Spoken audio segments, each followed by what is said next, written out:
बना पाते तो हमें सत्संग में आने का कोई लाभ नहीं। यदि हम संत महापुरुषों की बात को सुनकर उन पर नहीं चलते तो हमें सत्संग सुनने से कोई लाभ नहीं होगा। क्यों गाए गीते और रहेगी रीते, गीत गाते हैं, सुनते हो, चले जाते हो, उसका कोई बेनिफिट नहीं उठाता, उसका लाभ नहीं उठाते आप लोग। नुका सदा न बुलबुल बाग में सदा न बागे बहार, सदा न बुलबुल बाग में सदा न बागे बहार, और सदा न मसलत होता सदा न संत द्वार।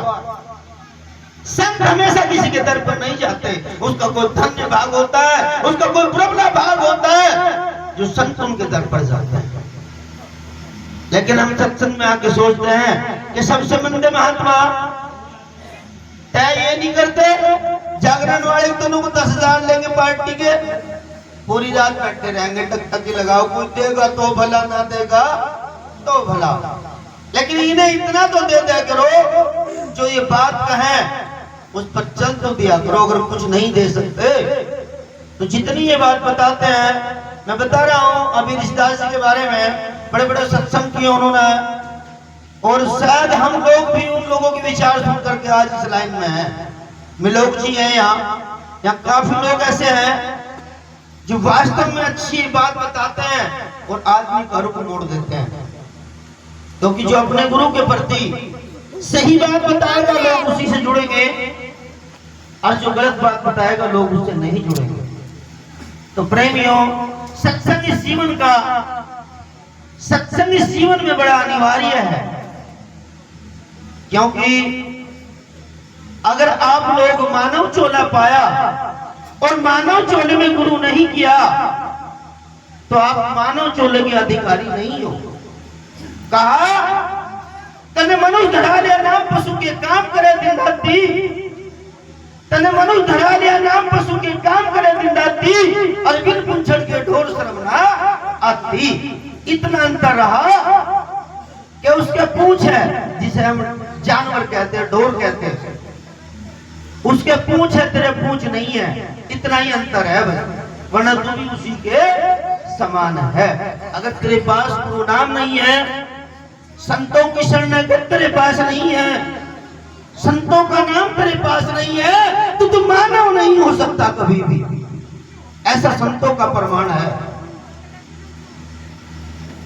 क्योंकि ये सब कार्य पशु पक्षी भी करते हैं जो हम करते हैं बिना गुरु, इन कार्यों को सब पशु पक्षी भी करते हैं। तो प्रेमियों, सत्संग और गुरु अनिवार्य है। सत्संग कहाँ मिलेगा? गुरुओं के पास मिलेगा, संतों के पास मिलेगा, और तब सत्संग आपको मिलेगा, तभी आप मानव जीवन का रहस्य जान सकते हो, वरना बिना गुरु के आप इस जीवन को नहीं जान सकते। ये अंधकार है इस संसार के अंदर, सभी पूजा अंध है। अगर प्रकाश रूपी पूजा है या प्रकाश रूपी भक्ति है तो वो गुरु की है। क्योंकि जितनी भी भक्ति है सब में अंधकार है, केवल गुरु की भक्ति में प्रकाश है। गुरु जीव को अच्छे कर्म पर चला करके, अच्छे वचन कर करके, और उस जीव को अपनी तरफ मोड़ लेता है। और इसके जो 84 हम कहते हैं कि 84 क्या है? 84 कहीं नहीं है, काल कहीं से नहीं आता, काल हमारे बुरे कर्म है। हमने किसी के हमने चोरी करी और हमारे वहां गोली लगी, ना तो चोरी करते ना गोली लगती, तो काल किसने बुलाया? काल हमारे बुरे कर्म। और स्वामी समनदास जी कहते थे, हे प्राणी, हे मानव, तुम मुझे मत ढूंढ, तुम मेरे से सत्संग लेके अपने घर का सत्संग बना दे। और ये फरमान धर्मवीर सिंह के लड़कों ने दिया है, चारों ने। इनका घर का सत्संग सुधरा हुआ था, तभी आज महेंद्र सिंह की बरसी हो रही। अगर इनके घर का सत्संग खत्म होता तो ये बरसी न होती। तो जिसके घर का सत्संग बढ़ गया, जिसने अपने घर की सत्ता मजबूत कर ली, उसका सत्संग बन गया। और जिसके घर की सत्ता खराब होगी, गुरु जी कहते थे, हे प्राणी, अगर तेरे घर की सत्ता खराब होगी तुझे कोई नहीं बचा सकता। ऐसा संतों का प्रमाण है। ज्यादा न समय लेते हुए, क्योंकि कम से कम समय वक्ता बहुत है, क्योंकि आजकल जहां भी सत्संग में जाते हैं वक्ताओं की कमी नहीं है, कहने वाले ज्यादा हो रहे, सुनने वाले खत्म होगी। जहां भी जाओगे, अभी हमारी तरफ सत्संग था, पूरी रात बैठा रहा, 11 महात्मा थे इस प्रोग्राम में, 11 का नंबर नहीं आया, बस वैसे ही चलते रहे पूरी रात नंबर। तो जब हम संतों की बात नहीं सुनेंगे, अगर हमारी आपस की सुनने से, आपस की सुनने से ज्ञान हो सकता है आपको लोगों को, आप आदर्श सीख सकते हो, आप संस्कार सीख सकते हो, लेकिन कल्याण जो होगा वो गुरुओं की बातों से होगा, संतों की बातों से होगा। कल्याण जो होगा वो हमारी बातों से नहीं होगा। तो सभी जयकारा लगाएंगे, बड़े जोर के साथ जय घोष करेंगे गुरुदास। और एक चीज और है प्रेमियों, कुछ अखिल भारतीय समाज के सत्संगी बैठे हो, उनके लिए एक विशेष रूप से एक चेतना, मैं तो अरदास ही कहूंगा, क्योंकि साधु अभी एक बैठे थे, साध गाँव ना भी कठिन है साधु का, साधु का होना मुश्किल है, काम क्रोध की चोट पावे सो निज साधु है। तो साधु कहना भी बड़ी कठिनाई की बात है। तो हम तो चाहते हैं कि गुरु महाराज ने इस जन्म में अपना पल्ला पकड़ाया था, साधु तो बहुत बड़ी बात है, बस अपने चरणों तक रख के तो ही बेहतर होगा। अगर अपने चरणों में लगा के भी इन्होंने पार कर दिया, और महात्मा नाम भी ना मिला, साधु नाम भी ना मिला, और इनके चरण मिलते रहे, तो वो उससे बड़ा कोई भी पद नहीं है। अगर सेवा मिलती रहेगी तो कल्याण होता रहेगा, अगर सेवा बंद हो जाएगी तो दिक्कत हो जाएगी।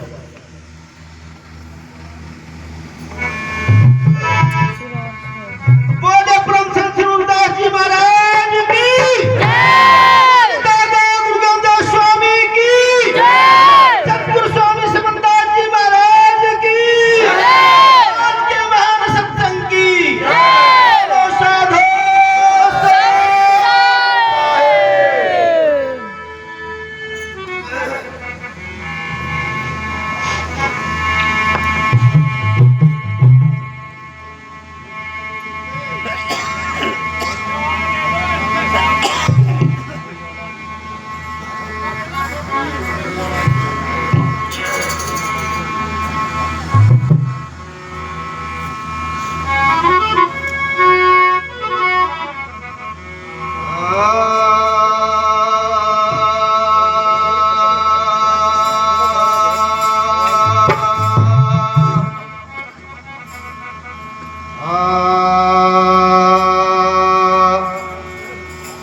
ऐसे बताया संत महापुरुषों ने, यदि तुम अपने माँ बाप की सेवा नहीं करोगे और हमारी सेवा करोगे तो वो सेवा भी थारी निष्फल जाएगी। ठीक है ना? यदि तुम अपने माँ बाप का धिक्कार करके गुरु के पास जाओगे तो गुरु भी तुम्हें धिक्कार देगा। क्योंकि सर्वोत्तम संतों ने भी सबसे पहले माता पिता के पैर पूजने बताए, उनकी सेवा बताई। यदि तुमने उनकी सेवा नहीं की तो तू कामयाब नहीं हो सकता, निष्फल रहेगा। कैसे?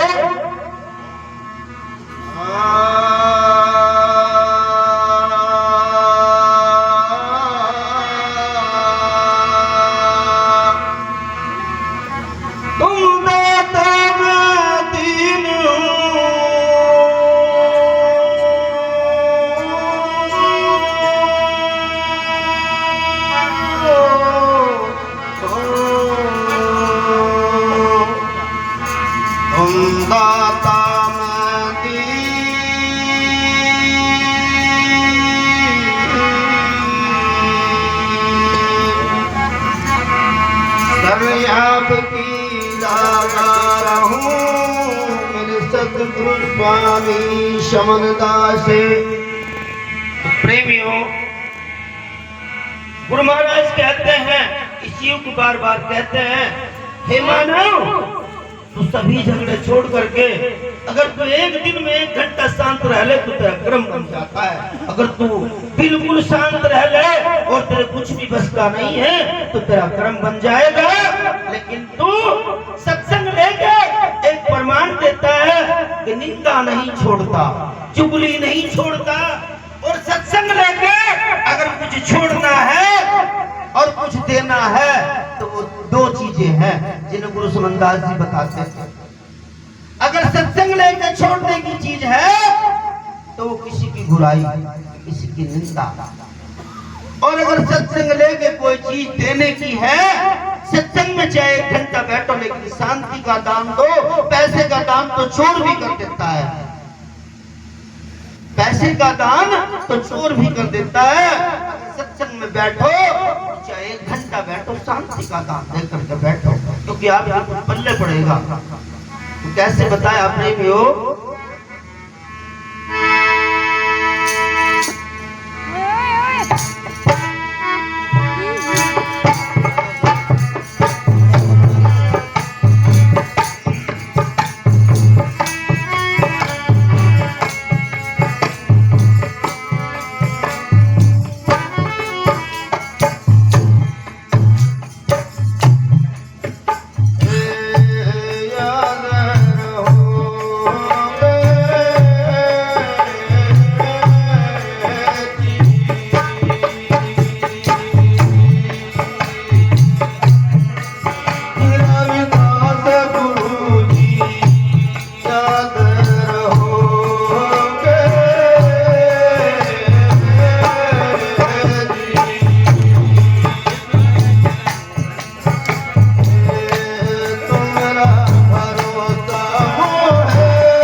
किसी को पैसे देने वो गद्दी पे रखता है, कान में डिस्टर्ब होता है। कैसे बताया, जब ये मानव यहाँ से चला जाता है, संत लोग इसको उपदेश करते हैं, हे मानव तू अब भी मान जा, लेकिन ये मानता नहीं, ये डरता नहीं, गुरु बना करके भी डरता नहीं। कैसे,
पीता है। तुझे बता शराब नुकसान देती है, पीता है, तू डरता नहीं है। तो सब कुछ होने के बाद भी डर नहीं है। कहा तो अपनी आंखें देख रहा दुनिया चली जा रही, लेकिन तेरे मन में न सोच फिकर मुझे यो ये चंबा भारी कि तू डरता नहीं है। कैसे?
अपनी गलती बिल्कुल नहीं बताएंगे।